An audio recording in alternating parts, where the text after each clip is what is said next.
Bedtime stories for kids. Stories for meditation and mindfulness to help children and toddlers feel calm and fall asleep fast. Written by Marissa Nobel. Narrated by Melanie Hench. Animals. Stories in this section are full of animals. The animals in the stories that follow are all there to help children to identify with their various plights and character problems. This will help them to learn lessons that they otherwise would not learn had the stories been made with other little girls and boys. This has been a time-honored tradition since the very first stories were told. Some stories, like Aesop's fables, were tales of morals, and we do not shy from those here in this part of the book. All of these stories are tales of moral values that children and adults would definitely enjoy learning in a unique way. These stories can enhance your child's bedtime routine by giving them a lesson to meditate on before they go to sleep. The Wise Owl. This story tells children the tale of how knowledge is something to be valued. It allows children to learn a story of how the world opened up for an owl who decided to go out into the world to learn new stories about different animals and people. It talks about how knowledge is power. It shows us how knowledge allows us to have wings and see the world. This is a great story for the child that is having trouble understanding the importance of school and education.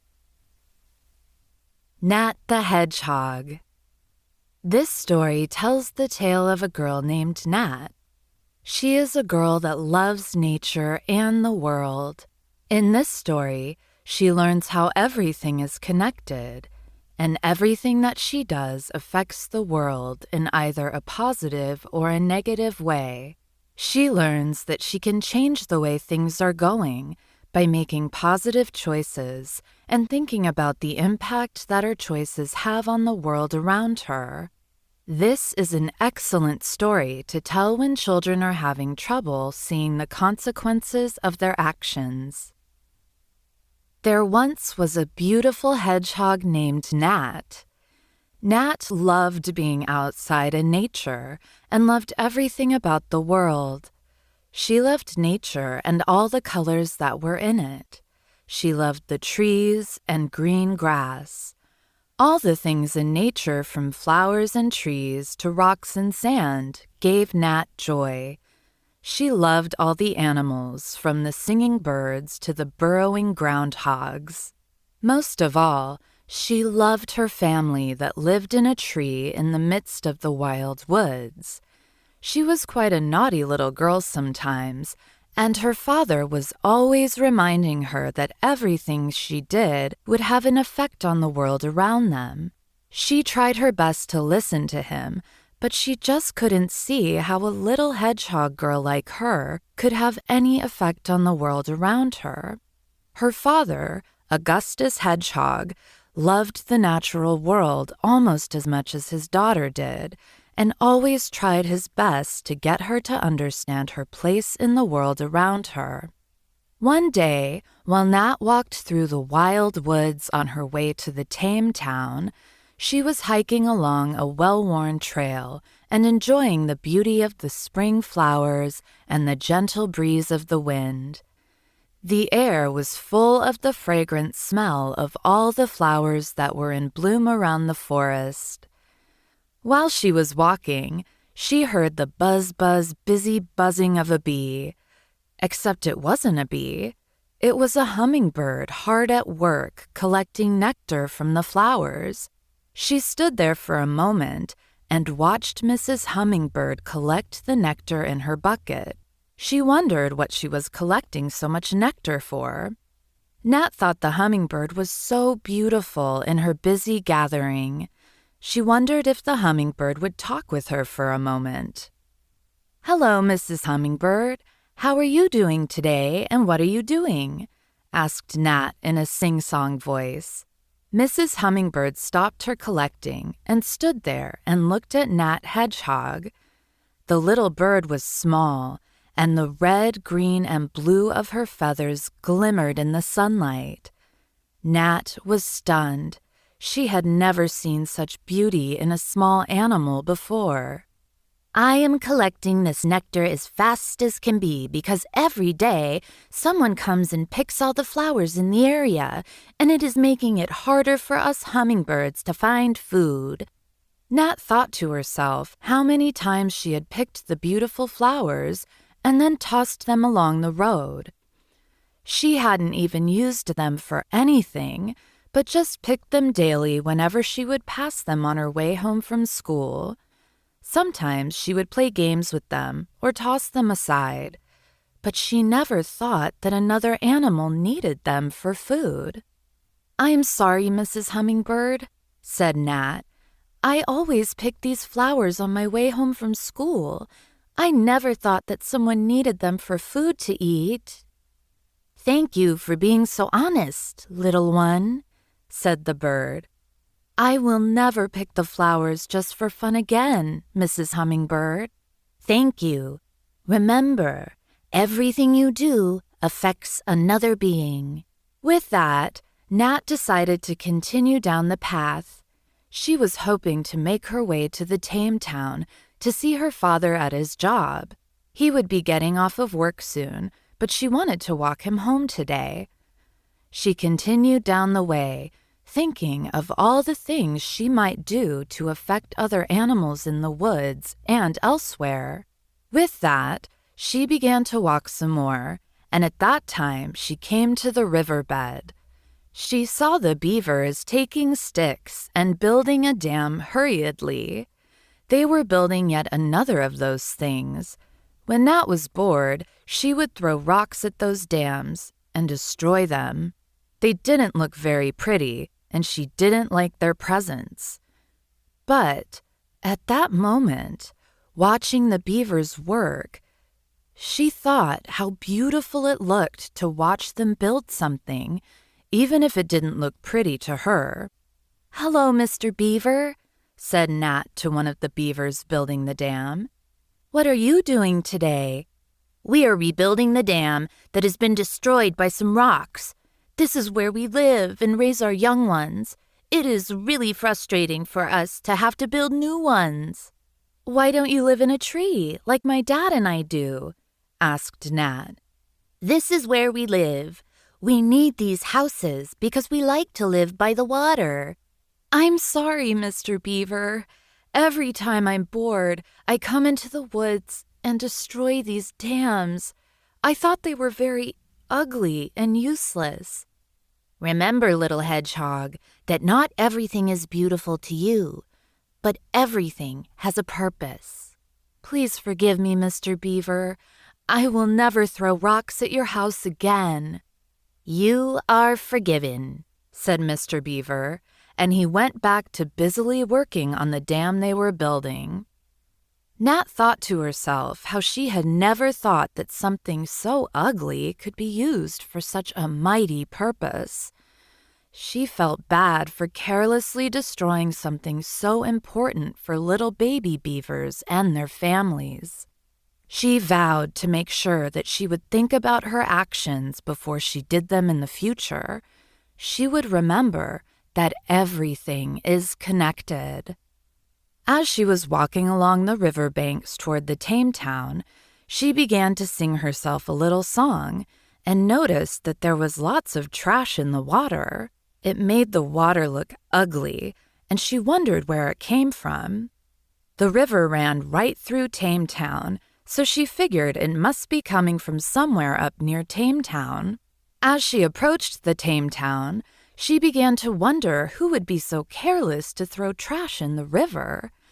Finally, after walking a bit, she reached the bridge that crossed the river to Tame Town, and there were 5 little skunk boys eating lunch and throwing their wrappers into the river. "Hi, little skunk boys," said Nat. "Hi, hedgehog girl," said the boys together. "Why are you throwing trash in the river?" "It isn't trash. It's just our wrappers from our yummy lunch. Besides, the river takes it away, and it is always clean." "It will go further down the river into the homes of the beavers," said Nat. She was remembering what she had learned today during her long walk through the woods to Tametown. "Everything that we do affects other beings." "I'm just one little skunk," said one of the skunk boys, taking a break from eating a sandwich. "I can't do anything that will affect anyone else." "I'm just one little hedgehog, and I was careless and picked the flowers on my way home from school every day and made it harder for the hummingbirds to find food. I was bored and threw rocks and ugly piles of sticks, not realizing I was ruining the homes of the beavers. I'm such a little person, and yet I was able to do so much worse because I didn't think I had power to do anything." "We're sorry," said the skunks together. "We didn't realize that the river actually goes places that other animals live." Just then, a big trout jumped up from the river and began to yell, "Who's throwing garbage in my home?" "We're sorry," said the skunk boys. "We did it. We didn't realize that the things we do affect other beings." "Well, be more careful in the future," said Mr. Trout. "We will be," said the 5 skunk boys and Nat. Nat crossed the bridge, and as she left, the little skunk boys were gathering up their garbage into a pile to take to the garbage cans that were in the town. They had learned that even a little being can affect others in a big way. Nat reached her dad's job and told him all about her day as they walked home. He was proud of her for learning that everything she does is connected to the rest of the world, and learning to be more careful about her actions, to be sure that she doesn't hurt another being by accident. The end. Sweet dreams, little one. The Wise Owl. This story tells children the tale of how knowledge is something to be valued. It allows children to learn a story of how the world opened up for an owl who decided to go out into the world to learn new stories about different animals and people. It talks about how knowledge is power. It shows us how knowledge allows us to have wings and see the world. This is a great story for the child that is having trouble understanding the importance of school and education. Long ago, when the animals still spoke, an owl lived deep in the forest. She lived at the top of a mighty old oak tree. She enjoyed her small but comfortable home at the top of the tree and spent her days in it listening to the chatter of the forest. She would listen to the animals of the old forest tell of their joys and sorrow. Sometimes she would listen to stories told by the wind and the rain. The rain would bring with it stories of other lands, and the wind would tell her of distant tales. Even though the owl had all these things in her home, she longed for something different, and decided one day to fly far away and see the world to hear new stories. One morning, the owl decided to spread her wings and fly off into the wide world. She wasn't scared because with her big eyes she could see everything. She also had very good hearing, as owls do, and was able to hear so many sounds and stories as she soared through the air. Every time she heard something interesting, she would commit it to her great memory. The owl traveled the world for many years. She visited all the different countries of the old world where the animals still spoke, and saw many different and new things. So many things that she wasn't able to see in her part of the forest or even in her part of the world. She saw a great big building built by the people, and she saw a great so many different plants and animals that were different from the ones that were at home. One day, she realized she missed the comfort of her old tree. She missed her neighbors and the songs of the birds and animals that lived near her old home. She was homesick. So she decided to travel back to her home at the top of the old oak tree. She began her flight, and because she was so far from home, it took her many days and nights. Eventually, she was able to get back to the old oak tree that she had grown up in and lived in. When she finally got there, she was happy to be home. When the animals of the forest had heard that the owl had returned, they were happy. They quickly came together to greet her and ask her how her travels had gone. But most of all, they wanted to hear her tales from all her travels. They wanted to know what she had learned. She began to tell them so many stories about her travels. Everyone listened to her talk and was amazed by all the many things that she had seen. She told them stories late into the night and gave them many interesting things to dream about when they finally went to sleep.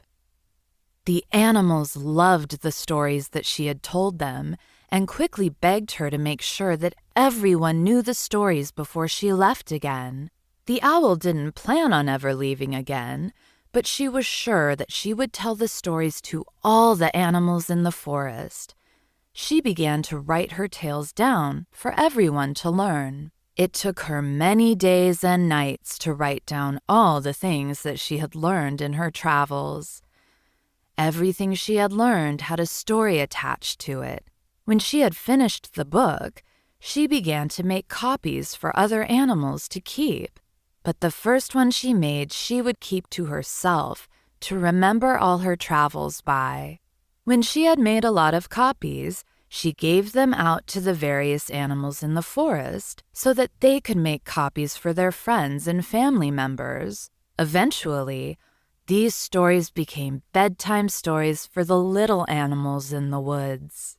One day, when the owl was old, people began to call her the wise old owl. They called her this because she had learned so many things from around the world and always had good advice to give. The animals would ask her for help whenever they had a problem that they didn't know how to solve, although many of the animals would just read her book and found answers to their problems in the stories that she had told. Try as she might, the owl never felt quite the same as she had before she left her little home at the top of the mighty oak tree. She missed the world that she had traveled to. She wanted to go out and find new stories to tell her friends. So one day, when no one was looking, she flew away again to go back out into the world to learn more things. When the owl came back home the second time, she had so many new tales and so many more lessons to teach the animals of her forest. One lesson she told them was that once you begin to learn, you never want to stop. This was true because many of the animals wanted to learn more things from the owl. So, this time, she stayed in the forest forever and taught all the animals of the forest the many things she had learned. When the animals had learned things from her, they went out to learn more things in their own travels and would come back and teach her new things. The end. Sweet dreams, little one. The Deer and the Bear. This story tells the tale of animals who learned that, despite their differences, we're still all beings that deserve to be treated fairly and equally. It centers around a young deer that was always told by her mother that everyone was equal. This story teaches problem solving and learning how to deal with others. Once, a long time ago, when the animals roamed the earth and humans were not around, there was an animal named Meg. Meg was a deer. She walked on 4 legs, and her body was covered in fur. She had a bushy white tail. She was very quick and could hop around the forest on her 4 legs. She spent most of her time by the forest lake with the other plant eaters like her. One of her friends was Murray, the moose. She was also friends with Ella, the elk, and Donnie, another deer like her, except he was a boy deer and had antlers. These animals loved eating plants, drinking water, and playing by the banks. That is, until some new animals appeared. It was common knowledge that if the new animals, the meat eaters, came in, that the plant-eating animals would have to leave. Meg was a young deer and didn't understand that this was the way of life for all the animals who ate plants. Plant eaters had to leave if the meat eaters came in. Her mother had always told her that everyone was equally important. If the plant eaters must move out of the way for the animals who ate meat, then it didn't sound to Meg like they were all equal. She decided to ask some of the other animals why this was. After all, it sounded like they were not equal to her. Meg headed over deeper into the forest to speak to the other animals and see what they had to say. They must know, because she thought that the animals that lived deeper in the woods were older, and many of them were different than her. "I don't get it. Why do we always have to run away whenever those who eat meat appear?" Meg asked old Gus and Ajax, the beavers who were building a dam by the busy river.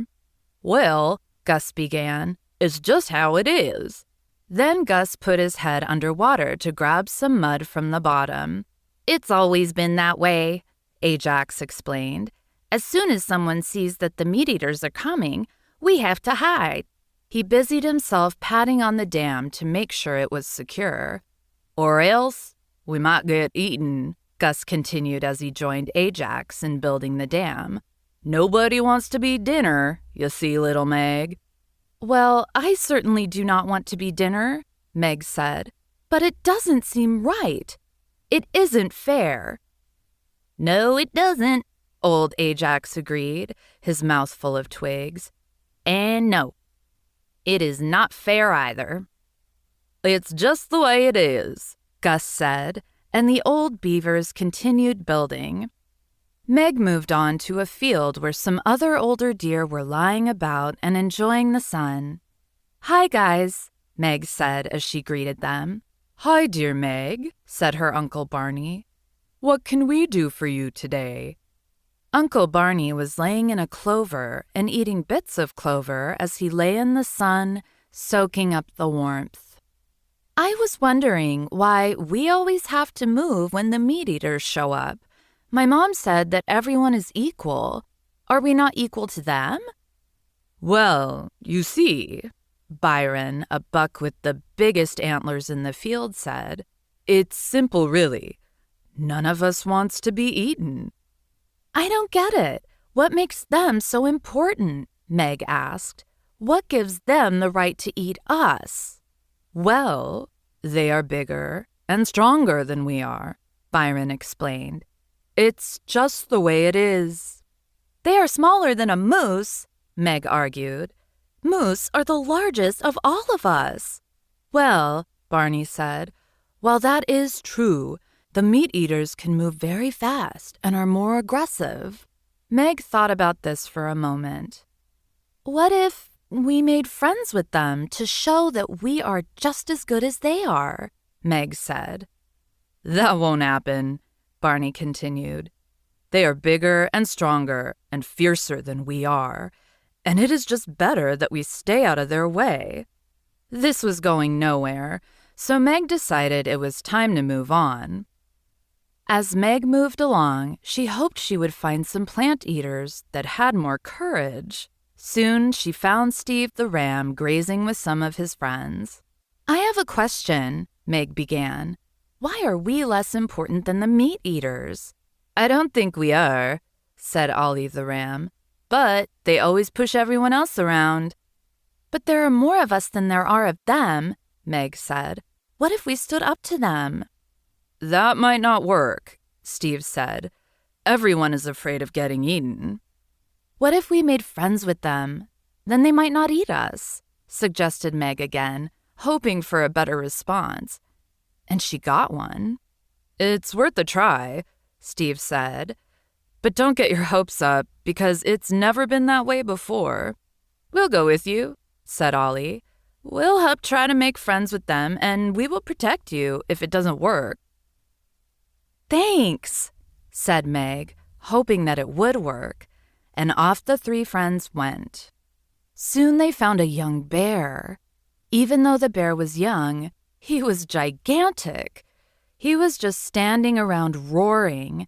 It was loud enough to give anyone a headache. The three friends were just about to run away when Meg noticed a tear dripping down the bear's face. He was crying. Why, he is just a big baby, thought Meg. She walked toward the big crying bear cub. Be careful, Ollie and Steve warned. Even though he's a baby, he's still a bear. Are you all right? Asked Meg, carefully approaching the crying giant. No, sobbed the bear. I'm lost and I can't find my mommy. I keep calling her, but she isn't here, and I'm so frightened I don't know what to do. And then the bear cub continued to sob and wail so loudly that Meg was sure that he could be heard all over the world. We'll help you, said Meg. We can find your mother, and we will make sure that you are safe. We will? Ollie asked, surprised that anything that large had a mommy. We can? Steve asked. He was not so sure that they should help a gigantic baby find his even more gigantic meat-eating mother. Yes, we can. And yes, we will, Meg said. If we want everyone to be equal, we have to show that we are. If we want kindness from meat-eaters like his mother, we have to show them kindness. I don't know, said Steve. I am in favor of the Kind Act, but this is a bear we are talking about. He was worried about how a mother bear would feel about three plant eaters escorting her baby. What if she thinks we're trying to harm the big baby? We have to try, said Meg. Then she turned to the weeping bear. My name is Meg. I'm Ron, sniveled Ron. Pleased to meet you, Ron, said Meg, smiling. This is Steve and Ollie, and we are going to get you back to your mother. The four new friends took no time to find Ron's mother, who was so happy to see Ron safe that she proceeded to give the biggest bear hug in the world to Meg, Steve, and Ollie, as well as Ron. Mama! Ron roared happily. Thank you so much for bringing my little baby back to me, Mama said to Meg, Steve, and Ollie, who were all sure that there was nothing little about the baby.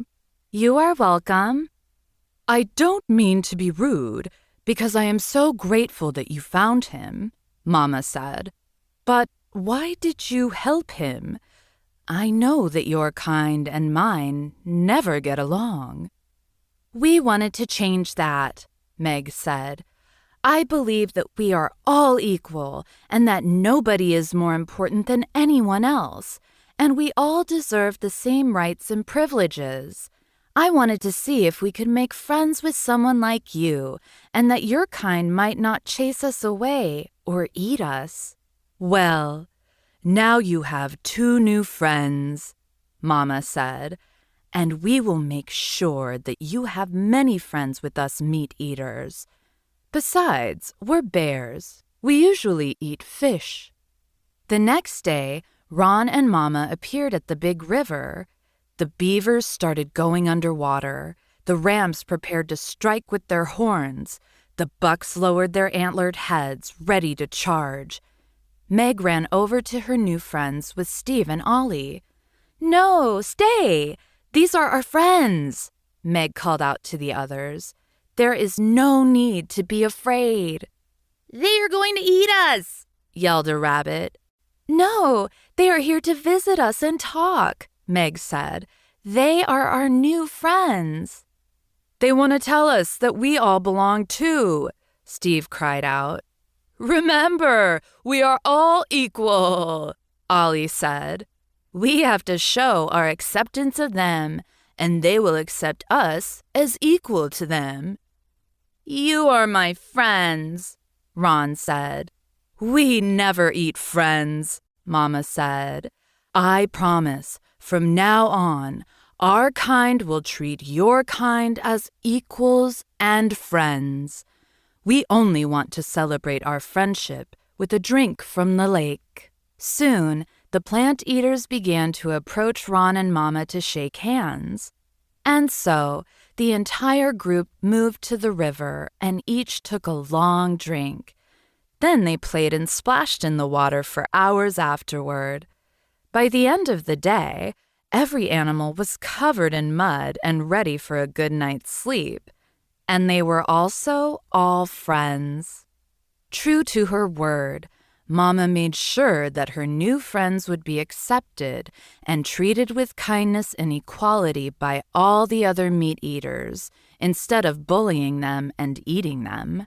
And from then on, whenever meat eaters approached the lake or the river, the plant eaters did not run away in fear. Instead, they all lived together peacefully.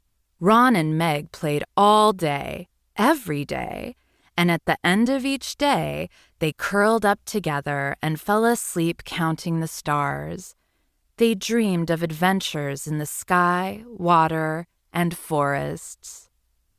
The end. Sweet dreams, little one. Jonas and Barry. This story tells the story of a little mouse boy named Jonas. The mouse boy wants to become a good person and doesn't know how to, so he turns to his good friend, a teddy bear named Barry, to find out how to be a good person. This is a good story for bedtime as it allows your child to meditate on the nature of goodness before bed. It is especially useful for days when your child cannot seem to do the right thing. There once was a little mouse named Jonas. Jonas had a teddy bear named Barry. Barry was fluffy and gentle. Barry was created with the particular purpose to be Jonah's best friend. Barry had the easiest job in the world because he loved Jonas the moment that they met. When Jonas came home from the hospital after he was born, Barry was waiting for him in his crib.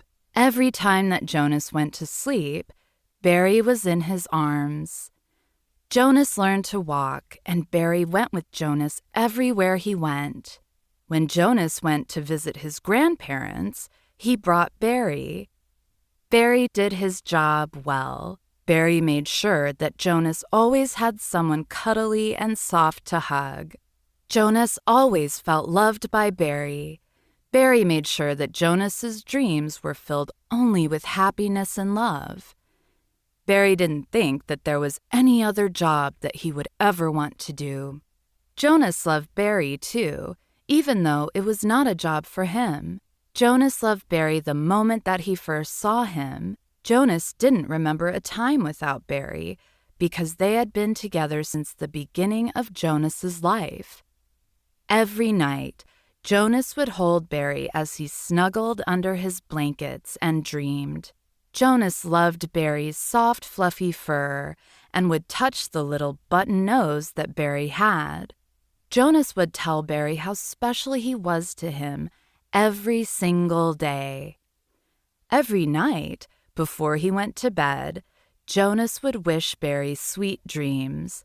Barry always had good dreams and believed it was because Jonas had made it happen by wishing for them. Jonas's dreams were filled with adventures. He had dreams where he and Barry floated on clouds or sailed the high seas. They would ride dragons, nurse lion cubs, and save the world. When they were awake, Jonas would play with Barry. Sometimes they would play as superheroes. Jonas would use his mother's towels as capes, and he would make a cape for Barry out of a washcloth. They would pretend to fly off and rescue cats that were stuck in trees. Sometimes they would jump on the bed and pretend that they were walking on the moon. Other times, they would pretend that they were zoo animals. Barry would be a bear, and Jonas would be a tiger. They also would pretend that they were walking through the forest and helping out people who were in need of help. Sometimes they would pretend that they would play a game where Barry was a squire and helping Jonas, who was a knight. They would save princesses and fight fire-breathing dragons. When Jonas got in trouble and had to time out, Barry would sit with him in his lap, and they would wait together until the buzzer went off, and then they would apologize for the bad things they had done. No matter what, Jonas and Barry were never apart. Every day, Jonas was changing and becoming different from he was the day before. Jonas would get taller because he was a growing boy. Sometimes Jonas would learn new words. Jonas eventually learned to talk. Jonas was slowly becoming a big person like his parents were. He was not a baby anymore. Jonas was a little boy. Every night, Jonas would say goodnight to Barry. Barry would say the same thing to Jonas, and then they would give each other a big hug. This always made Barry happy because that was what his purpose was. Every night, even though Jonas was older, Barry would try and send him the most beautiful and happy dreams that he could wish for. On one day, it was very difficult for Jonas, and he ended up in timeout with Barry on his lap. Jonas was very sad and was crying. He used Barry's paws to wipe away his tears. Jonas squeezed Barry close to him, and when timeout was done, Barry felt Jonas take a deep breath. Jonas apologized to his mom when she took him out of timeout. Then they hugged, and his mother gave him a small bowl of ice cream to eat. That night at bedtime, Jonas and Barry exchanged goodnight wishes. Then, Jonas had a thought. Jonas wanted Barry to tell him how to be a good person and avoid being bad and landing in timeout. He wanted to make his mom and dad proud. He wanted to know what a good person was. Barry didn't exactly know how to answer the question at first, and thought about it for a moment. Then Barry said, "Jonas, we need to think about what a good person does." "So what does a good person do?" asked Jonas. "A good person is kind and generous. They help other people. When they see someone who is in need, they help that person or animal."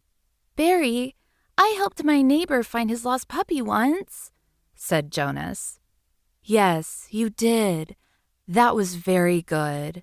Good people are helpful, and you are a helpful person." "Yes, I am helpful. I always help Mommy and Daddy clean up." "That is true. I think then all you need to do is keep helping others every day." "Okay, I will do that," said Jonas. "I think another thing that you can do is to always be kind and compassionate. And also, good people share what they have with others." "I shared with my friend Daisy across the street yesterday," said Jonas. "She didn't have a baseball, and I let her use mine." "That was very kind. You will need to do this every day if you can."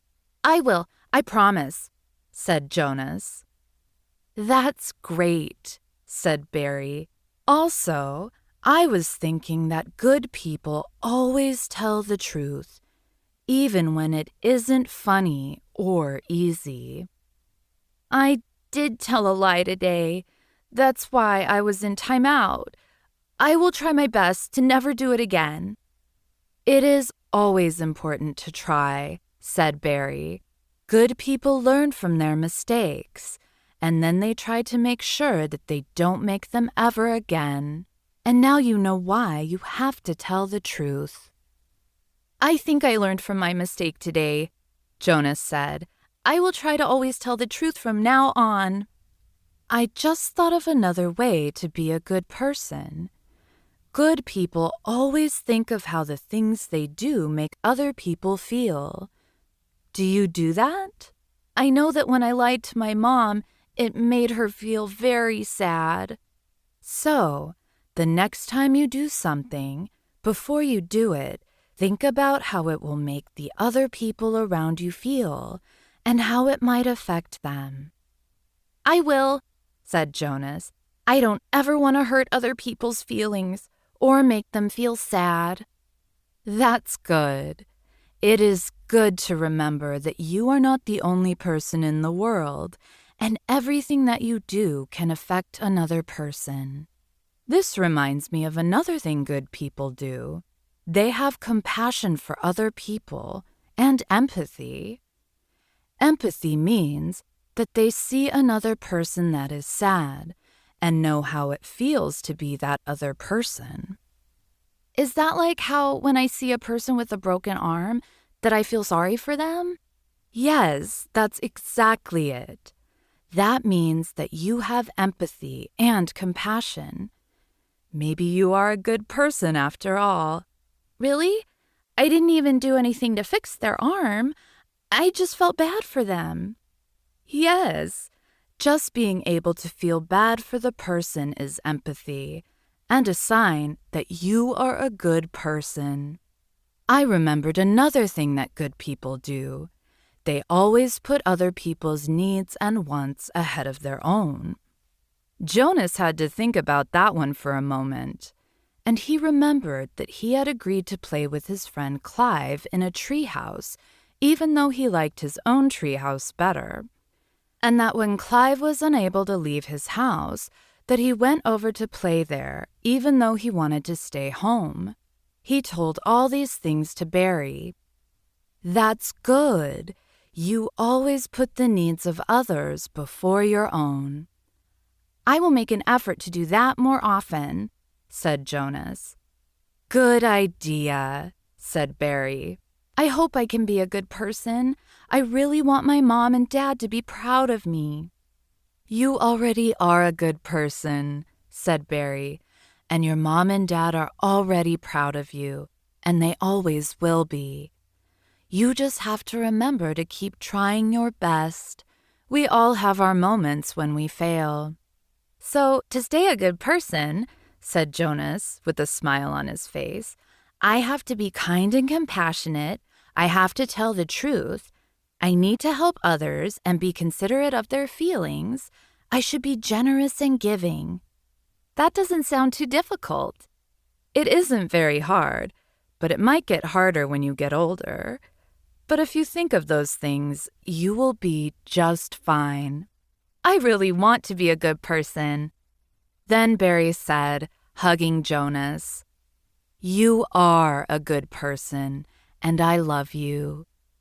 Then Jonas and Barry went to sleep soundly that night. They dreamed of saving kittens from trees, sharing with those who have less, standing up to bullies, and doing other good deeds. Barry was happy because he knew that he had served his purpose by being a good friend. The end. Sweet dreams, little one. The Good Bears. Learning to love others despite their differences is a hard lesson to learn.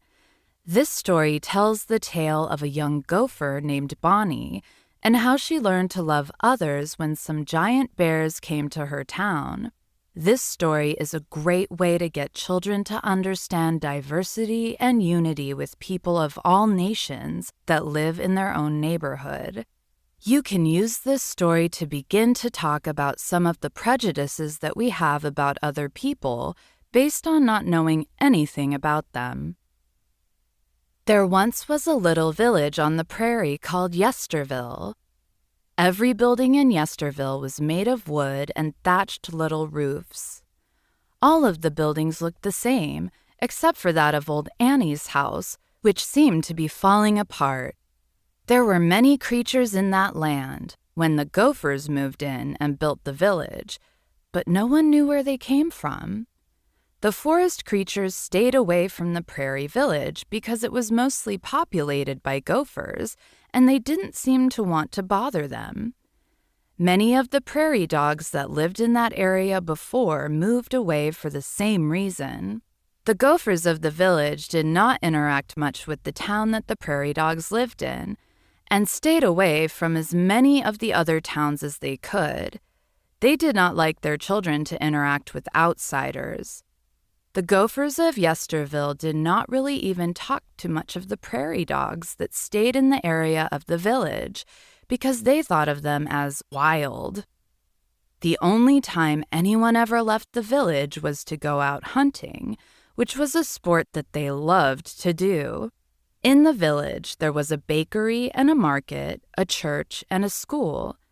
Everyone in the village would dress in the same manner and would even believe the same things. Overall, they were very content with the life that they had and had moved away from their homeland because it was filled with all different types of animals, and they wanted to remain separate. The thing that the members of the village of Yesterville didn't know was that the town was built right in the middle of bear country. This is usually not a problem because bears are generally kind and generous. They would also help people who were in need of help. The bears were also nomadic, meaning that they moved around from place to place with the changing of the seasons. The people who had lived there for a long time knew that the bears would come every summer, and in before times, people would leave out treats for the bears such as fish and honey and all kinds of delicious goodies to thank them for all the kind acts they had done for them over the years. Some of the kind acts that the bears did during those before times were that they had fixed homes and other buildings that had been damaged or ruined during the winter. Winter was always a very hard time in Yesterville. Often during the before times, the bears would bring the people fruits and vegetables from the south. The people who lived in the prairie land had often been very appreciative of the generosity of the bears and grateful for those fruits that hadn't grown there in the past. The bears would also make sure that before they left, that the people would have enough firewood to get them comfortably through the long winter months. All of the animals in the area loved the bears because they would give them food to eat, and the wild animals did not ever fear the bears because the bears were very kind. Of course, because the Yesterville gophers didn't want to mix with the prairie dogs of the area, or the animals from other villages, or the wild animals of the woods, they didn't know anything about the bears that would be coming. So it was a surprise when they heard the ground rumble with the coming of the bears. There were so many bears that the sound of them marching back to the prairie lands sounded like a stampede. The people of Yesterville were very scared and ran outside of their homes to see what was happening. Then they ran back into their homes because they were scared of the bears. They had never seen so many bears at one time before, and bears are very big, especially compared to a gopher. There was one little girl named Bonnie who watched the bears as they approached the village. She had never seen such a large animal before. She got afraid because her parents were afraid. Everyone in the village who was not a bear, which was everyone, was afraid of the bears. Bonnie looked out the window and watched as the bears spoke to each other and pointed at the little village. The bears seemed confused. It hadn't been there last spring. Then one of the bears looked at the sign for the village. They started talking to each other and were studying the sign of the village. They were such large animals, and yet they spoke very quietly. Bonnie found them to be odd, but not as scary as everyone else seemed to think they were. There was one bear who then decided to say something. The bear cupped his hands around his mouth and yelled out, "Hello, Yesterville!" He had an accent that made him hard to understand, but if you listened carefully, it was easy to tell what he was saying. Bonnie was shocked at how loud a bear could yell, and she watched out the window to see if anyone would come out of their homes to greet the bears. Everyone stayed in their houses. They were way too afraid. "Hello, Yesterville!" said the giant bear again. Then he pointed to himself and said, "Ben!" All of the villagers of Yesterville stayed in their homes. Bonnie kept watching the giant bears. She had never seen any animal like them before. She thought that not only were they large, but they looked sort of like really big gophers, only a little different. Most of the bears were brown, but some of them were black and others had tan fur. The men had big beards, and the women wore long braids in their hair. Their arms and legs reminded Bonnie of tree trunks. Bonnie had never seen anyone that didn't look like her family, except for the wildwood animals that were nearly afraid to come into town. She had been born in Yesterville and never really interacted with people that were not like her. Everyone in Yesterville was a gopher, like her. "What savage creatures!" said Bonnie's mother. "Let's get away from the window." Bonnie listened to her mother's directions and moved away from the window. "Why are they savages, Mama?" asked Bonnie. "Because we are civilized. We wear proper clothes and live in this village." "Oh, right," said Bonnie. Bonnie thought she must be silly for thinking the bears were just like her, although she didn't know that they were bears yet. "Are they just really big gophers, Mama?" "No, they are not like us at all. They are bears." "Why are bears savages, Mama?" asked Bonnie. "Savages are people that are not like us," said her mother. Bonnie began thinking about what it would be like to meet one of the savage bears. "Besides," added her mother, "bears will eat us." Outside, there was a bear yelling hello over and over again.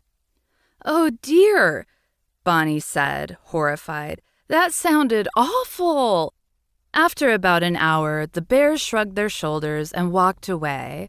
They probably went to another town to see what was wrong with Yesterville. The gophers of Yesterville stayed in their homes all day and all night. Bonnie was told to go to bed early, but she couldn't sleep.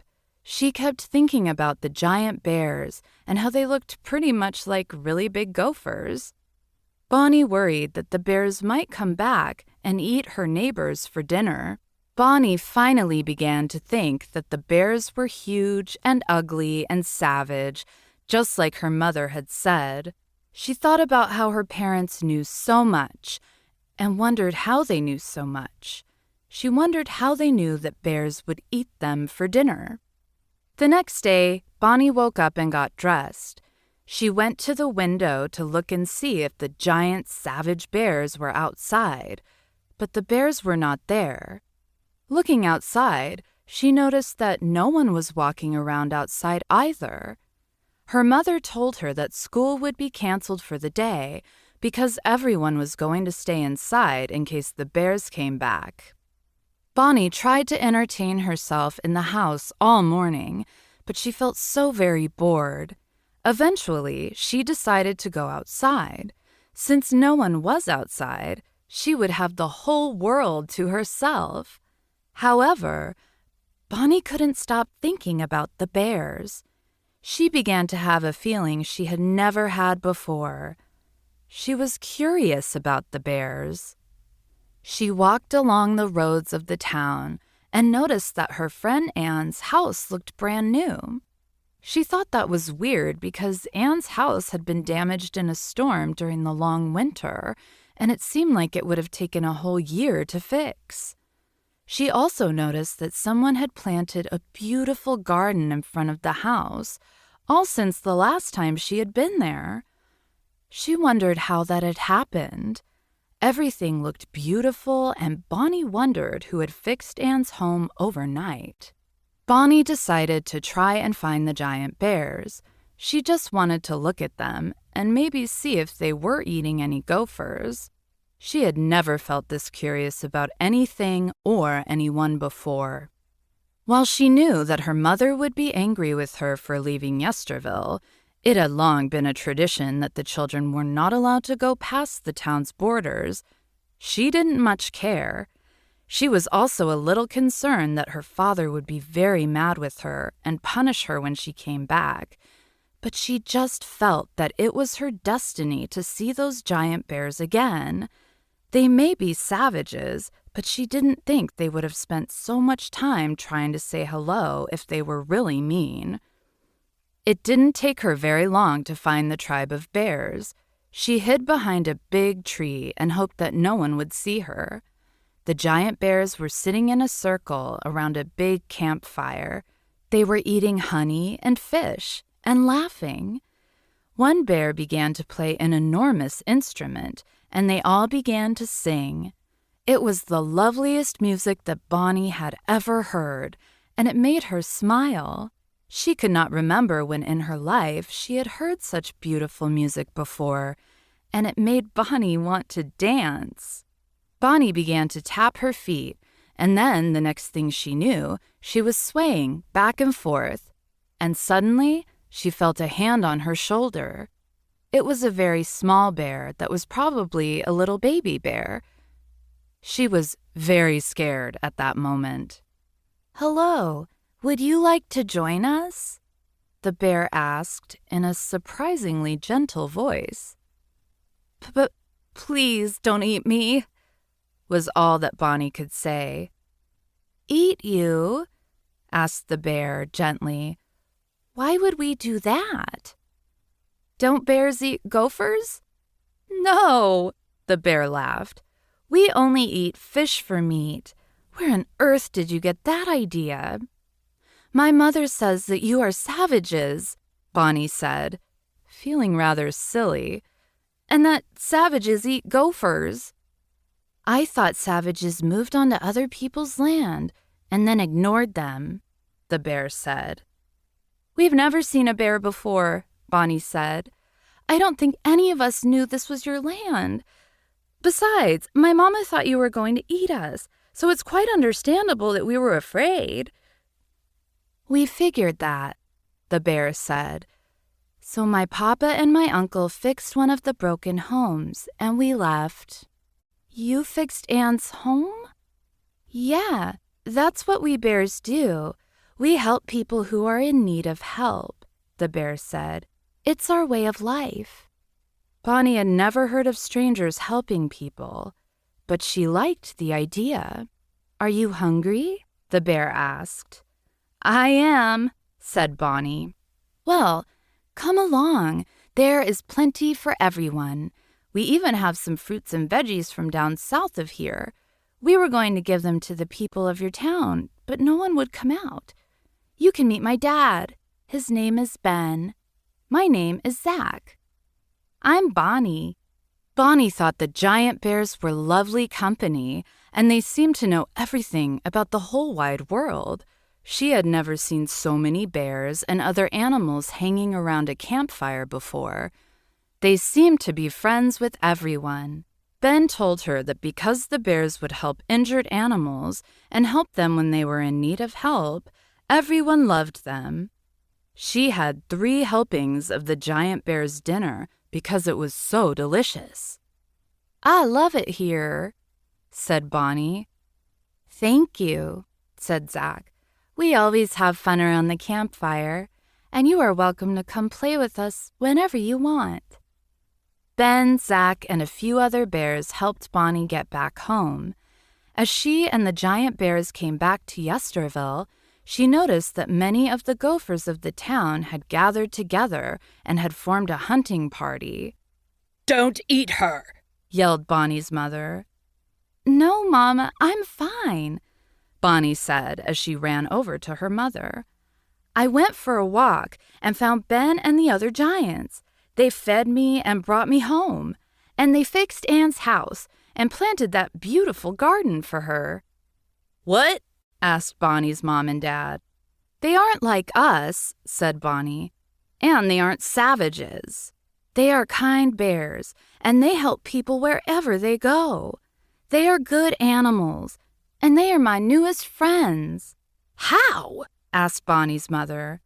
"Just because they are different from us, Mama, doesn't make them scary," said Bonnie. "They are really kind and generous. We were just afraid because we didn't know anything about them. But here is the thing. Just because someone is different doesn't make them bad. I actually think they are nicer than people in our town because they helped fix Anne's house and didn't ask for anything in return. They just did it because it was the right thing to do. Besides, it's been in need of help for so long, and no one would help in the town to fix it." This made all the Gophers of Yesterville stop and think about if what she said was true. It was true that no one had helped Anne and her family fix the house until the giant bears came. "You're right, Bonnie," said her father. "You saw them with a better heart than we did." Then he gave her a hug and said to Ben, "Would you like to join us for some dessert?" "We certainly would enjoy that. I'm so hungry I could eat a gopher," Ben joked. "Just kidding. We don't eat gophers. The only meat we eat is fish. Besides, bears love eating sweets." From that day on, the Gophers of Yesterville loved the giant bears and did nothing but show them kindness and friendship. Zach and Bonnie met all the other kids, and eventually, all the kids were allowed to leave the town to play in the wild with the gentle bears. The people began to include the bears in all their celebrations and social events, and even built a big hall that was big enough to let the bears into. The Gophers of Yesterville had learned not to judge because of these giants. They changed the name of their town to Welcomeville to let everyone know that they were welcome. They began to become friends with all the different animals of the area, especially the prairie dogs of the area. Bonnie liked the way life was after meeting the bears.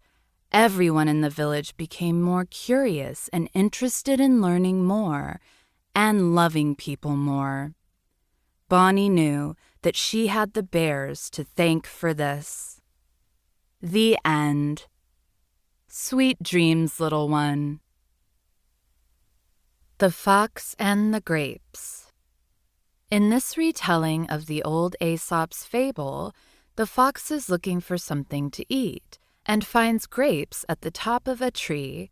He wants the grapes, but is unable to get them, and finds that true friends look after each other. This is a great story for children to meditate on before going to bed. There once was a fox that lived in the valley. It was a beautiful valley full of plants and all manners of vegetables and fruits. The fox loved the valley that he lived in and enjoyed eating all the fruits and vegetables that he could get. He would eat watermelons and strawberries. Sometimes he would find cucumbers and raspberries. There was one fruit that he loved more than the rest, and that was grapes, but there were rarely any grapes in the valley. The fox was a happy fox and lived his life in peace. There were no hunters in the valley, and he never had to look far for food. In the valley, there was everything he could ever want. He had friends to play with, food to eat, and a nice, comfortable home to live in. The fox was well taken care of. One day, while he was walking around in the valley, looking for something to eat, he saw a big tree in the midst of the valley. He walked up to it, hoping that it was full of juicy peaches, apples, or pears, but it was just a regular old tree. The interesting thing about this tree is that it had a grapevine that had grown all up it, and in the branches, there were so many big, juicy grapes. The grapes were big and plump, and the fox, never being able to leave grapes all the time, was so happy to see them. He wanted to eat all the grapes in the tree if he could manage it, but he knew a few grapes would be just enough to make him happy. The only problem was that they were so high up in the tree. The fox sat there for a minute, looking at the tree and wondering how he could get up the branches to the big, juicy grapes that he desired so much. He knew that he wasn't that great of a climber, and since there were no branches down low for him to grab on, he would probably never make it up to the top, but he had to try. The fox made a start at trying to climb, and he grasped and grasped at the tree. Unfortunately for the fox, try as he might, he was unable to make a good grip on the tree. Being unable to get a good grip on the tree, he was unable to climb the tree. So he sat down and was sad for a minute. Suddenly, he thought to himself, if I can just run and jump at this branch, then I will be able to grab some of the grapes and eat them. So he decided to take a running start at the tree and make a giant leap for the grapes. He didn't reach them. He tried a second time, this time getting a bigger distance between him and the tree. He didn't reach them again. He tried a third time, and a fourth, and a fifth. Sitting down dejectedly, he thought to himself, if only there were some rocks he could pile up to get himself to the bottommost branch, then he could surely get there. But he couldn't find any big enough rocks to make the pile large enough for him to have a good boost. So he sat there, sad and upset. He thought that he could maybe get some friends to help him get the grapes, but then he would have to share the grapes, and he wanted to keep them for himself. But he didn't know any other way to get the grapes to eat. However, if he did get his friends to help, there would be fewer grapes for him. He wanted to eat all of his favorite fruit for himself. Then he got the bright idea to shake the tree. He began to shake the tree. Shake, shake, shake the tree. He shook the tree with all his might, and yet not one grape fell from the vine of the branches. The fox was very mad and sat down. "They probably taste disgusting," said the fox. "They're probably sour grapes, and I shouldn't even be worried about them." The fox left and went to find something else to eat, but nothing tasted good to him. Later, he went home and saw his friends. They were eating grapes. They offered the fox some of the grapes, and he was happy that they had some grapes to share. He was still very frustrated about what had happened earlier in the day and wondered where they had gotten the grapes. A crow, one of the fox's friends, said to the fox that he was flying around the valley that day and saw the tree and hoped that there was some juicy plums in the tree for him to have for lunch. When he got to the tree, he noticed it was just a bunch of grapes, but he could ask a friend to help him bring some back because he knew that the fox loved grapes. The fox felt sad again. He could have done the same thing if only he hadn't been so selfish and wanted the grapes to himself. He told his friends what he had done that day, trying to keep the grapes all for himself, that he wasn't able to get any at all. He enjoyed the grapes so much and was thankful for his friend, the crow, to have been so selfless to have brought back grapes for everyone. That was the day the fox learned that friends always care about other friends. The end. Sweet dreams, little one.